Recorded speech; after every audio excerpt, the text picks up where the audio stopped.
Hello students, welcome to ಜಿಡಿಯಾ schooling ಅಡ್ಡ. So ಇವತ್ತಿನ ದಿನ ನಾವು ಬಂದಿರೋದು Karnataka state board syllabus 9th standard Hindi subject chapter number 4 ಅನುಶಾಸನ್ ಹಿ ಶಾಸನ್ ಹೇ ಅಂತ ಹೇಳಿ ನಾವು ಚಾಪ್ಟರ್ ನ ನೋಡಕ್ ಬಂದಿದೀವಿ. ಇದೊಂದು ಪೋಯಂ ಇದೆ, ಪದ್ಯ ಇದೆ. ಓಕೆ, ಸೊ ಈ ಒಂದು ಪದ್ಯವನ್ನ ಇವತ್ತು ನಾವು ನೋಡ್ತಾ ಇದ್ದೀವಿ. ಈ ಒಂದು ಪದ್ಯವನ್ನು ಬರೆದವರು ಡಾಕ್ಟರ್ ರಮೇಶ್ ಮಿಲನ್ ಅವರು. ಸೊ ಈ ಒಂದು ಪದ್ಯದ ಮೂಲಕ ಅವರು ಟ್ರಾಫಿಕ್ ಸಿಗ್ನಲ್ಸ್ ಗಳನ್ನ ಪಾಲನೆ ಮಾಡಬೇಕು, ಯಾಕೆ ಮಾಡ್ಬೇಕು ಅಂತ ಹೇಳಿ ಸುಂದರ ರೀತಿಯಲ್ಲಿ ಪದ್ಯವನ್ನ ರಚನೆ ಮಾಡಿದ್ದಾರೆ. ಸೊ ಈ ಒಂದು ಪದ್ಯವನ್ನ ನಾವು ನೋಡೋಣ. ಓಕೆ, ಸೊ ಅದಕ್ಕೂ ಮುಂಚೆ ಹೇಳ್ತಾ ಇದ್ದೀನಿ, ಯಾರ್ಯಾರೆಲ್ಲ ಚಾನಲ್ ಸಬ್ಸ್ಕ್ರೈಬ್ ಮಾಡಿಲ್ಲ ಸಬ್ಸ್ಕ್ರೈಬ್ ಮಾಡ್ಕೊಳ್ಳಿ, ವಿಡಿಯೋನ ಲೈಕ್ ಮಾಡಿ ಶೇರ್ ಮಾಡಿ ಅಂತ ಹೇಳ್ತಾ ಓಕೆ, ಸೊ ಇವತ್ತಿನ ವಿಡಿಯೋನ ಪ್ರಾರಂಭ ಮಾಡೋಣ. ಯಾರು ಕೂಡ ವಿಡಿಯೋನ ಸ್ಕಿಪ್ ಮಾಡಬೇಡಿ, ಕಂಪ್ಲೀಟ್ ಆಗಿ ವಿಡಿಯೋ ನೋಡಿದ್ರೆ ನಿಮ್ಗೆ ಪೋಯಂ ತುಂಬಾ ಚೆನ್ನಾಗಿ ಅಂಡರ್ಸ್ಟ್ಯಾಂಡ್ ಆಗುತ್ತೆ ಅಂತ ಹೇಳ್ತಾ ಇದ್ದೀನಿ. ಓಕೆ, ಸೊ ಇಲ್ಲಿ ನಾನು ಆಲ್ರೆಡಿ ನಿಮ್ಗೆ ಪಿಕ್ಚರ್ ಅಲ್ಲಿ ತೋರಿಸ್ತಾ ಇದ್ದೀನಿ ಟ್ರಾಫಿಕ್ ಸಿಗ್ನಲ್ ಗಳೇನಿದೆ, ಕಲರ್ ಗಳೆಲ್ಲ. ಓಕೆ, ಸೊ ಕೆಂಪು, ಹಳದಿ, ಹಸಿರು ಇಲ್ಲಿ ಟ್ರಾಫಿಕ್ ಸಿಗ್ನಲ್ ಗಳನ್ನ ನೋಡಬಹುದಾಗಿದೆ. ಓಕೆ, ಸೊ ಈ ಒಂದು ಸಿಗ್ನಲ್ ಗಳನ್ನ ನೋಡ್ತಾ ಅದರ ಪೋಯಂ ಅನ್ನ ಕಲಿತಾ ಡಾಕ್ಟರ್ ಮಿಲನ್ ಅವ್ರು ಏನ್ ಹೇಳಕ್ ಪ್ರಯತ್ನ ಮಾಡಿದ್ದಾರೆ ಅಂತ ಹೇಳಿ ನಾವು ತಿಳ್ಕೊಳ್ಳೋಣ. ಓಕೆ, ಸೊ ಇದು ಸಬ್ಜೆಕ್ಟ್ ಬಿಟ್ಟು ಬೇರೆ ಸಬ್ಜೆಕ್ಟ್ ಅಲ್ಲಿ ಏನಾದ್ರು ಡೌಟ್ ಇದ್ರು ಕೂಡ ನಂಗೆ ಕಮೆಂಟ್ ಮೂಲಕ ತಿಳಿಸಿ, ನಾನು ಅದನ್ನು ಕೂಡ ಏನಪ್ಪಾ ಅಂದ್ರೆ ಸಾಲ್ವ್ ಮಾಡೋದಕ್ಕೆ ಪ್ರಯತ್ನ ಮಾಡ್ತೀನಿ ಅಂತ ಹೇಳ್ತಾ ಇದ್ದೀನಿ. Okay, so doctor Ramesh Milan ಅವ್ರು ಏನ್ ಹೇಳ್ತಾರಪ್ಪ ಅಂದ್ರೆ ಅನುಶಾಸನ್ ಹಿ ಶಾಸನ್ ಹೇ ಅಂತ ಹೇಳ್ತಾರೆ. ಈ ಒಂದು ಪದ್ಯವನ್ನ ಕಲಿಯೋದ್ರಿಂದ ಮಕ್ಕಳಲ್ಲಿ ಏನಪ್ಪಾ ಅಂತಂದ್ರೆ ಲಾಲ್ ಹರಿ ಪೀಲಿ ಬತ್ತಿ ಅಂತ ಹೇಳ್ತಾರೆ, ಅಂದ್ರೆ ಕೆಂಪು ಹಸಿರು ಹಳದಿ ಬಣ್ಣದ ಏನು ಲೈಟ್ ಗಳು ಹತ್ತೋ ಟ್ರಾಫಿಕ್ ಸಿಗ್ನಲ್ ಅಲ್ಲಿ, ಆ ಟ್ರಾಫಿಕ್ ಸಿಗ್ನಲ್ ಅನ್ನ ನೀವು ಕಲಿತೀರಾ, ಅದರ ಅರ್ಥವನ್ನ ನೀವು ಕಲಿತೀರಾ. ಓಕೆ, ಹಸಿರು ಬಣ್ಣ ಇದ್ರೆ ಹರಿ ಅಂತಂದ್ರೆ ಏನಪ್ಪಾ ಅಂತಂದ್ರೆ ಹೋಗ್ಬೇಕು, ಮೂವ್ ಆಗ್ಬೇಕು, ಕೆಂಪಿದ್ರೆ ನಿಂತ್ಕೋಬೇಕು, ಮೂವ್ ಆಗ್ಬಾರ್ದು. ಓಕೆ, ಸೊ ಪೀಲಿ ಅಥವಾ ಆರೆಂಜ್ ಕಲರ್ ಮತ್ತೆ ಅಥವಾ ಯೆಲ್ಲೋ ಕಲರ್ ಏನಾದ್ರು ಇದ್ರೆ ಅದನ್ನ ನಾವು ರೆಡಿ ಆಗ್ತಾ ಇದೀವಿ, ನೆಕ್ಸ್ಟ್ ನಮ್ ಸಿಗ್ನಲ್ ಬರ್ತಾ ಇದೆ ಅಂತ ಹೇಳಿ ನಾವು ರೆಡಿ ಆಗ್ತಾ ಇದೀವಿ ಅಂತ ಹೇಳಿ ಹೇಳ್ತಾರೆ. ಜಿಬ್ರಾ ಕ್ರಾಸಿಂಗ್ ಮೇಲೆನೆ ನಡಿಬೇಕು, ಆ ಕಡೆ ಈ ಕಡೆ ಎಲ್ಲ ನಡಿಬಾರ್ದು ಅಂತ ಹೇಳಿ ಅವರು ಹೇಳ್ತಾರೆ. ಸೊ ಈ ಒಂದು ರೂಲ್ಸ್ ಗಳನ್ನ ನಾವು ಕರೆಕ್ಟ್ ಆಗಿ ಫಾಲೋ ಮಾಡಿದ್ರೆ ಯಾವುದೇ ರೀತಿಯ ದುರ್ಘಟನೆಗಳು ಸಂಭವಿಸುವುದನ್ನು ನಾವು ತಡಿಬಹುದು ಅನ್ನೋ ಒಂದು ಉದ್ದೇಶ ಕವಿಗಿದೆ. ಸೊ ಅದಕ್ಕೋಸ್ಕರ ಡಾಕ್ಟರ್ ರಮೇಶ್ ಮಿಲನ್ ಅವರು ಈ ಒಂದು ಪದ್ಯವನ್ನ ರಚನೆ ಮಾಡಿದ್ದಾರೆ. ಸೊ ರಚಿಸಿದಂತಹ ಪದ್ಯವನ್ನ ನಾವು ನೋಡೋಣ. ಓಕೆ, ಫಸ್ಟ್ ಒಂದ್ಸಲಿ ಕಂಪ್ಲೀಟ್ ಪದ್ಯವನ್ನ ಓದ್ಬಿಡ್ತಾರೆ, ಆಮೇಲೆ ಎಕ್ಸ್ಪ್ಲೇನ್ ಮಾಡ್ತಾ ಹೇಳ್ತೇನೆ. ಓಕೆ, चलती बस में चढ़ो नहीं तुम और कभी मत कूदो, कभी सड़क पर जाकर बच्चों नहीं खेलने लगना, साइकिल पर हो या हो पैदल कभी न बेडब चलना, न जाने क्यों हेलमेट बिना समझदार ये चलते, सिर तो आखिर अपना ही है इतना नहीं समझते, घर पर जान जोहते बाट न दो उनको गम की सौगात, दुर्घटना हो जाए सड़क पर कभी न आंख चुराओ, और करो मदद घायल की और फौरन अस्पताल पहुंचाओ, जीवन है अनमोल कोई न होने पाए अनाथ, जगह जगह पर चौराहों पर जो संकेत दिए हैं उनको पालन करने वाले सबके प्रिय रहे हैं, जियो और जीने दो का वे पाल रहे सिद्धांत. ಓಕೆ, ಸೊ ಈ ಒಂದು ಪದ್ಯದಲ್ಲಿ ಅವ್ರು ಏನ್ ಹೇಳ್ತಾ ಇದಾರೆ ಅಂದ್ರೆ ಮೊದಲನೇ ಪ್ಯಾರಾಗ್ರಾಫ್ ಅಲ್ಲಿ ಹೇಳ್ತಾ ಇದಾರೆ, ಚಲ್ತಿ ಬಸ್ ಮೇ ಚಡೋ ನಹಿ ತುಮ್ ಔರ್ ಕಭಿ ಮತ್ ಕೂದೋ, ಹೋಗ್ತಾ ಇರೋಂತಹ ಚಲಿಸ್ತಾ ಇರೋಂತಹ ಬಸ್ ಅಲ್ಲಿ ಯಾವಾಗ್ಲೂ ನೀವು ಹತ್ತಕ್ ಹೋಗ್ಬೇಡಿ, ಇಳಿಯಕ್ಕೂ ಹೋಗಕ್ ಹೋಗ್ಬೇಡಿ ಅಂತ ಹೇಳಿ ಹೇಳ್ತಾರೆ.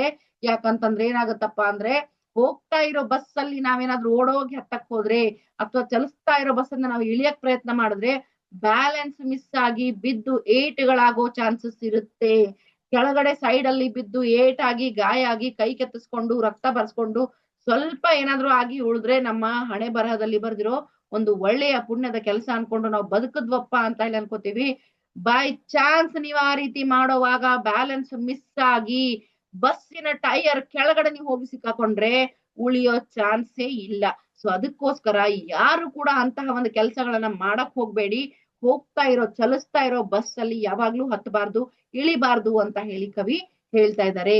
ಕವಿ ಸಡಕ್ ಪರ ಜಾಕರ ಬಚ್ಚೋ ನಹಿ ಖೇಲನೆ ಲಗ್ನ, ಯಾವಾಗ್ಲೂ ರಸ್ತೆ ಮೇಲೆ ಹೋಗಿ ಆಟಗಳನ್ನ ಆಡಬೇಡಿ, ಆಟ ಆಡಕ್ ಶುರು ಮಾಡ್ಬೇಡಿ. ಯಾವ ಕಡೆಯಿಂದ ಯಾವ ಗಾಡಿ ಬರ್ತಾ ಇದೆ, ಏನ್ ಬರ್ತಾ ಇದೆ, ಅವ್ರು ಎಷ್ಟು ಸ್ಪೀಡ್ ಅಲ್ಲಿ ಬರ್ತಾ ಇದಾರೆ ಏನು ಗೊತ್ತಾಗಲ್ಲ. ಒಂದ್ ವೇಳೆ ಮಕ್ಳೇನಾದ್ರು ರಸ್ತೆ ಮೇಲೆ ಆಡ್ಬೇಕಾದ್ರೆ ಸ್ಪೀಡ್ ಅಲ್ಲಿರೋ ಗಾಡಿ ಬಂದ್ರೆ ಬ್ರೇಕ್ ತಾಗ್ಲಿಲ್ಲ ಅಂದ್ರೆ ಏನಾಗುತ್ತೆ, ಮಕ್ಕಳ ಜೊತೆಗೆ ಇನ್ಸಿಡೆಂಟ್ ಆಗುತ್ತೆ, ಆಕ್ಸಿಡೆಂಟ್ ಆಗುತ್ತೆ, ಆ ಒಂದು ಭಯ ಜನರಲ್ಲಿ ಇರುತ್ತೆ. ಓಕೆ, ಸೊ ಅದಕ್ಕೋಸ್ಕರ ಯಾವ ಮಕ್ಕಳನ್ನು ಕೂಡ ರಸ್ತೆಗೆ ಬಿಡಬೇಡಿ ಅಂತ ಹೇಳಿ ಅವ್ರು ಹೇಳ್ತಾರೆ. ಯಾವಾಗ್ಲೂ ಮಕ್ಕಳು ರಸ್ತೆಗೆ ಹೋಗಿ ಆಟ ಆಡಬಾರ್ದು ಅಂತ ಹೇಳಿ ಅವರು ಹೇಳ್ತಾರೆ. ನೀವು ಸೈಕಲ್ ಮೇಲಾದ್ರೂ ಹೋಗ್ತಾ ಇರಿ, ನಡ್ಕೊಂಡಾದ್ರೂ ಹೋಗ್ತಾ ಇರಿ, ಆದ್ರೆ ಏನು ಯಾವುದೇ ಒಂದು ರೀತಿ ಇಲ್ಲದೆ ಹೋಗಕ್ ಹೋಗ್ಬೇಡಿ. ಜಿಬ್ರಾ ಕ್ರಾಸಿಂಗ್ ಮೇಲೆನೆ ನಡಿಬೇಕು, ಟ್ರಾಫಿಕ್ ರೂಲ್ಸ್ ಗಳನ್ನ ಫಾಲೋ ಮಾಡ್ಬೇಕು. ಸಿಕ್ಕಾಗೆ ನಾವ್ ಹೇಗಾದ್ರೂ ಹೋಗ್ಬಿಡ್ತೀವಿ ಅಂತಂದ್ರೆ ಆ ರೀತಿ ಹೋಗಕ್ಕಾಗಲ್ಲ. ಯಾಕಂದ್ರೆ ರಸ್ತೆಯಲ್ಲಿ ಗಾಡಿಗಳು ಓಡಾಡ್ತಾ ಇರ್ತವೆ, ಯಾವ ಕಡೆಯಿಂದ ಯಾವ ಗಾಡಿ ಎಷ್ಟು ಸ್ಪೀಡು ಹೇಗ್ ಬರ್ತಾ ಇದೆ ಒಂದು ಗೊತ್ತಿರಲ್ಲ. ಸೊ ಅದಕ್ಕೋಸ್ಕರ ರಸ್ತೆಯ ಆ ಕಡೆ ಈ ಕಡೆ ನೋಡ್ಕೊಂಡು ಮೆಲ್ಲಗೆ ದಾಟಬೇಕು ಅಂತ ಹೇಳಿ ಅವರ ಉದ್ದೇಶ. ಅದಕ್ಕೆ ಬೇಡಬನ ಚಲನ ಅಂತ ಹೇಳಿ ಅವ್ರು ಹೇಳ್ತಾರೆ. ಅಂದ್ರೆ ಈ ಸಿಕ್ಕಾಗೆ ನೀವು ನಡಿಯಕ್ ಹೋಗ್ಬೇಡಿ ಅಂತ ಹೇಳಿ ಅವರು ಹೇಳ್ತಾರೆ. ನ ಜಾನೆ ಕ್ಯೂ ಹೆಲ್ಮೆಟ್ ಬಿನ ಸಮಜ್ದಾರ್ ಯೇ ಚಲ್ತೆ ಅಂತ ಹೇಳಿ ಹೇಳ್ತಾರೆ. ಬುದ್ಧಿವಂತ ಜನ, ನಮ್ಮ ಬುದ್ಧಿವಂತ ಜನರು ಯಾಕೋ ಗೊತ್ತಿಲ್ಲ ಹೆಲ್ಮೆಟ್ ಇಲ್ದೇನೆ ಓಡಾಡ್ತಾರೆ ಅಂತ ಹೇಳಿ ಹೇಳ್ತಾರೆ. ಆದ್ರೆ ಏನಪ್ಪಾ ಮುಖ್ಯವಾಗಿ ಅವ್ರು ಮರಿತಾ ಇರೋದೇನು, ಸಿರ್ತೋ ಆಖಿರ್ ಅಪನಾ ಹಿ ಹೇ, ತಲೆ ನಮ್ದೇ ಅಪ್ಪ ಅಂತ ಅವ್ರು ಹೇಳ್ತಾರೆ. ನೀವ್ ಹೆಲ್ಮೆಟ್ ಹಾಕ್ದಿರ ಹೋಗಿ ಬಿದ್ದು ಗಾಯ ಆಗಿ ಏಟಾದ್ರೆ ತಲೆ ನಮ್ದೇ ಅಲ್ವಾ, ಗಾಯ ಆದ್ರೆ ನೋವಾಗೋದ್ ನಮಗೆ ಅಲ್ವಾ, ತೊಂದ್ರೆ ಆದ್ರೆ ಆಗೋದ್ ನಮಗೆ ಅಲ್ವಾ. ಸೊ ಅದಕ್ಕೆ ಅವ್ರೇನ್ ಹೇಳ್ತಾರು, ತಲೆ ನಮ್ದೇ ಇದೆ, ಅದರ ಒಂದು ಲಕ್ಷ್ಯ ನಿಮ್ಗೆ ಇರ್ಬೇಕು, ಅದಕ್ಕೋಸ್ಕರ ಆದ್ರೂ ನೀವು ಹೆಲ್ಮೆಟ್ ಅನ್ನ ಧರಿಸ್ಬೇಕು ಅನ್ನೋ ಉದ್ದೇಶ ಕವಿಗಿದೆ. ಓಕೆ, ಘರ್ ಪರತ್ ಜೋ ಹತೆ ಬಾಟ್ ನ ದೋ ಉನ್ಕೋ ಗಮ್ ಕಿ ಸೌಗಾತ್ ಅಂತ ಹೇಳ್ತಾರೆ. ಮನೆಯಲ್ಲಿ ಕುತ್ಕೊಂಡು ಯಾರು ದಾರಿ ಕಾಯ್ತಾ ಇದಾರೆ, ಅಪ್ಪ ಇವ್ರು ಹೋದಿದಾರ ಕೆಲ್ಸಕ್ಕೆ ಮನೆಗೆ ವಾಪಸ್ ಬರ್ತಾರೆ ಅಂತ ದಾರಿ ಕಾಯ್ತಿದಾರೆ ಅಂತವರಿಗೆ ದುಃಖದ ಒಂದು ಉಡುಪನ್ನ ನೀವು ಕೊಡಕ್ ಹೋಗ್ಬೇಡಿ ಅಂತ ಅವರು ಹೇಳ್ತಾರೆ. ದುರ್ಘಟನಾ ಹೋ ಜಾಯ್ ಸಡಕ್ ಪರ್ ಕಬೀ ನ ಆಂಖ್ ಚುರಾओ, ಕರೋ ಮದತ್ ಘಾಯಲ್ ಕಿ ಫೌರನ್ ಅಸ್ಪತಾಲ್ ಪಹುಂಚಾओ. ಅವ್ರೇನ್ ಹೇಳ್ತಾರಪ್ಪ, ರಸ್ತೆಯಲ್ಲಿ ನೀವು ಹೋಗ್ಬೇಕಾದ್ರೆ ಅಲ್ಲಿ ಏನಾದ್ರೂ ದುರ್ಘಟನೆ ಆಗಿದ್ರೆ, ಆಕ್ಸಿಡೆಂಟ್ ಆಗಿದ್ರೆ ಕಣ್ ಮುಚ್ಕೊಂಡು ಹೋಗ್ಬೇಡಿ, ಬೆನ್ ತೋರಿಸಿ ಹೋಗ್ಬೇಡಿ, ಅವರಿಗೆ ಸಹಾಯ ಮಾಡಿ ಅಂತ ಹೇಳಿ ಹೇಳ್ತಾ ಇದ್ದಾರೆ. ನೀವು ದಿನನಿತ್ಯದಲ್ಲಿ ನೋಡ್ಬಹುದು, ತುಂಬಾ ರಸ್ತೆ ಬದಿಯಲ್ಲಿ ಏನಾದ್ರು ಆಕ್ಸಿಡೆಂಟ್ ಆಗ್ಬಿಟ್ಟಿದ್ರೆ ನಾವೆಲ್ಲ ಏನ್ ಮಾಡ್ತೀವಿ, ಅಯ್ಯೋ ನಮ್ಗೆ ಯಾಕಪ್ಪ ಬೇಕಿದ್ರು ಉಸಾಬರಿ ಅಂತ ಹೇಳಿ ನಾವು ಸುಮ್ನೆ ದಾಟ್ಕೊಂಡು ಹೋಗ್ತಾ ಇರ್ತೀವಿ. ಬಟ್ ಅದನ್ನ ಮಾಡೋದು ತಪ್ಪು. ನಾವ್ ಆ ಒಂದು ಸಮಯದಲ್ಲಿ ಏನಾದ್ರೂ ಒಂದು ಯೋಚನೆ ಮಾಡ್ಬೇಕಂದ್ರೆ ಮೊದಲನೇ ವಿಚಾರ ನಾವ್ ಏನ್ ಯೋಚನೆ ಮಾಡ್ಬೇಕು ಗೊತ್ತಾ, ನಾವ್ ಯಾರಾದ್ರೂ ಆಕ್ಸಿಡೆಂಟ್ ಆಗಿದ್ರೆ ಅವರ ಉಸಾಬರಿ ನಮಗೆ ಬೇಡ ಅಂತ ಹೇಳಿ ನಾವು ಹೋಗ್ಬೇಕಾದ್ರೆ, ಆ ತೊಂದರೆ ನಮಗೆ ಬೇಡ ಅಂತ ಹೋಗ್ಬೇಕಾದ್ರೆ ಒಂದೇ ಒಂದು ಕ್ಷಣಕ್ಕೆ ನೀವು ಯೋಚನೆ ಮಾಡಿ, ಆ ಒಂದು ಸ್ಥಳದಲ್ಲಿ ನಮ್ಮ ಆಪ್ತರೇನಾದ್ರೂ ಇದ್ದಿದ್ರೆ ಏನಾಗುತ್ತೆ ಅನ್ನೋ ಒಂದೇ ಒಂದು ಯೋಚನೆ ಮಾಡಿ ನೀವು ಅವರಿಗೆ ಸಹಾಯ ಮಾಡ್ಬೇಕು ಅನ್ನೋ ಒಂದು ಉದ್ದೇಶ. ನಿಮ್ಗೆ ಅವ್ರನ್ನ ಕರ್ಕೊಂಡು ಹೋಗಿ ಆಸ್ಪತ್ರೆಗೆ ಸೇರ್ಸಕ್ ಆಗ್ಲಿಲ್ಲ ಅಂತಂದ್ರೂ ಕೂಡ ಅಟ್ಲೀಸ್ಟ್ ನೀವು ಆಂಬ್ಯುಲೆನ್ಸ್ಗಾದ್ರೂ ಫೋನ್ ಮಾಡಬಹುದು. ಆಂಬ್ಯುಲೆನ್ಸ್ಗೆ ಫೋನ್ ಮಾಡಿ ಅವರಿಗೆ ಸಹಾಯವನ್ನ ತಲುಪಿಸಬಹುದು. ಪೊಲೀಸರಿಗೆ ಫೋನ್ ಮಾಡಿ ಅವರಿಗೆ ಸಹಾಯವನ್ನ ತಲುಪಿಸಬಹುದು. ಅದನ್ನಾದ್ರೂ ಅಟ್ಲೀಸ್ಟ್ ನಾವು ಮಾಡ್ಬೋದಲ್ವಾ. ಸೊ ಆ ಒಂದು ಕಾಮನ್ ಸೆನ್ಸ್ ನಮ್ಮಲ್ಲಿ ಇರ್ಬೇಕು. ಯಾವಾಗ್ಲೂ ಏನಪ್ಪಾ ಅಂತಂದ್ರೆ ರಸ್ತೆಯಲ್ಲಿ ಹೋಗ್ಬೇಕಾದ್ರೆ ಆಕ್ಸಿಡೆಂಟ್ ಆದ್ರೆ ಅವರನ್ನ ನಿರ್ಲಕ್ಷಿಸಿ ನಾವು ಹೋಗಬಾರ್ದು ಅನ್ನೋ ಒಂದು ಉದ್ದೇಶ ಕವಿಗಿದೆ. ಅದಕ್ಕೋಸ್ಕರ ಅವ್ರ ಏನ್ ಹೇಳ್ತಾರಪ್ಪ ಅಂತಂದ್ರೆ, ದುರ್ಘಟನೆಯನ್ನ ನೋಡಿ ನೀವು ಕಣ್ಮುಚ್ಕೊಂಡು ಹೋಗಕ್ ಹೋಗ್ಬೇಡಿ, ಅವರಿಗೆ ಸಹಾಯ ಮಾಡಿ ಅವರನ್ನ ಆಸ್ಪತ್ರೆಗೆ ಸೇರಿಸಿ ಅಂತ ಹೇಳಿ ಹೇಳ್ತಾರೆ. ಇದರಿಂದ ಏನಾಗುತ್ತಪ್ಪ ಅಂತಂದ್ರೆ, ಜೀವನ ಅನ್ನೋದು ತುಂಬಾನೇ ಅಮೂಲ್ಯವಾದ ವಸ್ತುವಾಗಿದೆ. ಜೀವ ಅನ್ನೋದು ತುಂಬಾ ಅಮೂಲ್ಯವಾದ ವಸ್ತುವಾಗಿದೆ. ಅದನ್ನ ಕಳ್ಕೊಂಡ್ಬಿಟ್ರೆ ಯಾರೋ ಅನಾಥರಾಗ್ಬಿಡ್ತಾರೆ, ಯಾರೋ ಮತ್ತೇನೋ ತೊಂದರೆಯಲ್ಲಿ ಸಿಕ್ಕಾಕೊಂಡ್ಬಿಡ್ತಾರೆ. ಸೊ ಆ ಒಂದು ಪರಿಸ್ಥಿತಿ ಯಾರಿಗೂ ಬರ್ದೇ ಇರ್ಲಿ ಅನ್ನೋ ಒಂದು ಉದ್ದೇಶ ಕವಿಗಿದೆ. ಓಕೆ, ಸೊ ಮತ್ತೆ ಅವ್ರೇನ್ ಹೇಳ್ತಾರಪ್ಪ ಅಂದ್ರೆ, ಜಗ ಜಗ ಪರ ಚೌರಾಹೋ ಪರ ಜೋ ಸಂಕೇತ ದಿಯೇ ಹೇ ಉನ್ಕಾ ಪಾಲನ ಕರನೆ ವಾಲೆ ಸಬ್ಕೆ ಪ್ರಿಯ ರಹೇ ಹೇ. ಏನ್ ಹೇಳ್ತಾರಪ್ಪ ಅಂದ್ರೆ, ಪ್ರತಿಯೊಂದು ಸರ್ಕಲ್ ಅಲ್ಲೂ ಸಿಗ್ನಲ್ ಅಲ್ಲೂ ಏನೋ ಸಿಗ್ನಲ್ ಗಳನ್ನ ಹಾಕಿದ್ದಾರೆ, ಟ್ರಾಫಿಕ್ ಸಿಗ್ನಲ್ ಗಳನ್ನ ಕರೆಕ್ಟ್ ಆಗಿ ಒಂದು ಸಿಗ್ನಲ್ ರೂಲ್ಸ್ ಗಳನ್ನ ಯಾರು ಪಾಲನೆ ಮಾಡ್ತಾರೋ ಅವರು ಎಲ್ಲರಿಗೂ ಪ್ರಿಯ ವ್ಯಕ್ತಿಗಳಾಗಿರ್ತಾರೆ ಅಂತ ಹೇಳಿ ಹೇಳ್ತಾರೆ. ಅವರು ಏನು ಒಂದು ಪಾಲನೆ ಮಾಡ್ತಾ, ಯಾವ ಸಿದ್ಧಾಂತವನ್ನ ಪಾಲನೆ ಮಾಡ್ತಾ ಇದ್ದಾರೆ ಅಂದ್ರೆ, ಬದುಕಲು ಬಿಡಿ ಅನ್ನೋ ಒಂದು ಸಿದ್ಧಾಂತ ಏನಿದೆ, ಜಿಯೋ ಅವರು ಜೀನೇದೋ ಅಂತ ಹೇಳಿ ಆ ಒಂದು ಸಿದ್ಧಾಂತದ ಒಂದು ಅವರು ಪಾಲಕರಾಗಿದ್ದಾರೆ ಅಂತ ಹೇಳಿ ಹೇಳ್ತಾ ಇದ್ದಾರೆ. ಓಕೆ, ಸೊ ಯಾವಾಗ್ಲೂ ರಸ್ತೆಯಲ್ಲಿ ನಾವು ದಾಟಬೇಕಾದ್ರೆ ಸಿಗ್ನಲ್ ಗಳನ್ನ ಕರೆಕ್ಟ್ ಆಗಿ ನಾವು ಫಾಲೋ ಮಾಡ್ಬೇಕು, ಟ್ರಾಫಿಕ್ ರೂಲ್ಸ್ ಅನ್ನ ನಾವು ಫಾಲೋ ಮಾಡ್ಬೇಕು, ಸರಿಯಾದ ರೀತಿಯಲ್ಲಿ ನಾವು ಗಾಡಿಯನ್ನು ಚಲಿಸ್ಬೇಕು. ನೀವು ಬೈಕ್ ಆದ್ರೂ ನಡೆಸಿ, ಸೈಕಲ್ ಆದ್ರೂ ನಡೆಸಿ, ನಡ್ಕೊಂಡಾದ್ರೂ ಹೋಗಿ, ಕಾರ್ ಆದ್ರೂ ನಡೆಸಿ, ನೀವ್ ಹೇಗಾದ್ರೂ ಇರಬಹುದು. ಬಟ್ ನೀವೆಲ್ಲರೂ ಕೂಡ ಏನಪ್ಪಾ ಅಂತಂದ್ರೆ ಟ್ರಾಫಿಕ್ ರೂಲ್ಸ್ ಗಳನ್ನ ಫಾಲೋ ಮಾಡ್ಬೇಕು. ಇದರಿಂದ ಏನಾಗುತ್ತಪ್ಪ ಅಂದ್ರೆ ನಮಗೂ ಒಳ್ಳೇದಾಗುತ್ತೆ, ನಮ್ಮ ಎದುರುಗಡೆಯವ್ರಿಗೂ ಒಳ್ಳೇದಾಗುತ್ತೆ.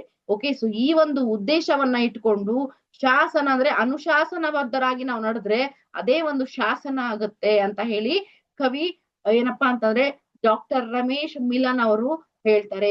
ಅವರಿಗಿದೊಂದು ಉದ್ದೇಶ, ಟ್ರಾಫಿಕ್ ಸಂಕೇತಗಳನ್ನ ಪಾಲನೆ ಮಾಡಿದ್ರೆ ನಾವೆಲ್ಲರೂ ಏನಪ್ಪಾ ಅಂತಂದ್ರೆ ಸರಿಯಾದ ರೀತಿಯಲ್ಲಿ ಟ್ರಾವೆಲ್ ಮಾಡಬಹುದು, ರಸ್ತೆ ದುರ್ಘಟನೆಗಳನ್ನ ತಡೆಯಬಹುದು ಅನ್ನೋ ಉದ್ದೇಶ ಅವರಿಗಿದೆ.